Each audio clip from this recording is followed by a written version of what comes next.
Diretsahang tinawag ni Chief Presidential Legal Counsel Juan Ponce Enrile na money laundering operasyon ng mga pogo sa bansa. Yan ang ulat ni Melales Moras.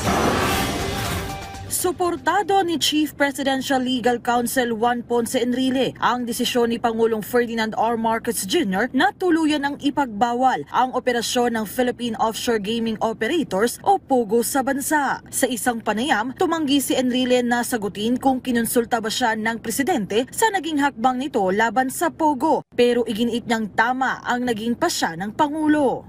If I were the president, I agree with the president. I will kick out POGO in this country. POGO is a money laundering operation. Para kay Enrile, noon pa lang, hindi na dapat nagbaba pa ng executive order si dating Pangulong Rodrigo Duterte para sa POGO, lalo pat marami rin namang bansa na nagbabawal dito. It was ill-advised. They did not study it well.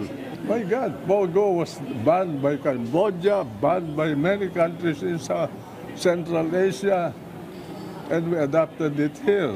And why is it that until now, you have POGOs in Banban and Porac, and without POGCOR being able to control them?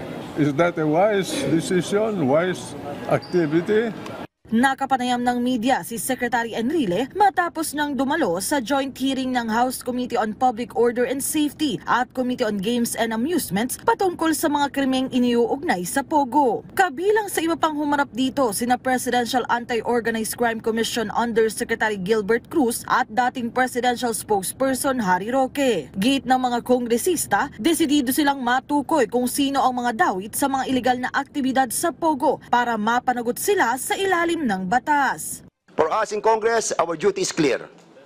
We must enact legislative measure with ironclad provisions against the resurgence of POGOs in whatever nature or form. Sa isang press conference, ibinahagi naman ni House Deputy Speaker David Suarez ang isa sa mga napansin niyang benepisyo ng total POGO ban na ipinag-utos ni Pangulong Marcos. Kayo, hindi niyo ba napansin? Simula nung in-announce ni Presidente na bad na ang POGO, wala na tayo natatanggap na scam text.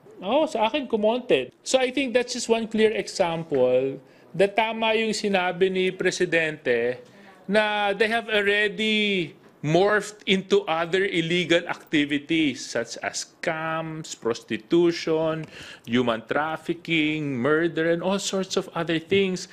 Panawagan ng mga kongresista, sana'y palawigin pa ng presidente ang kanyang kautusan at isama na rin ang iba pang iligal na gawain sa bansa.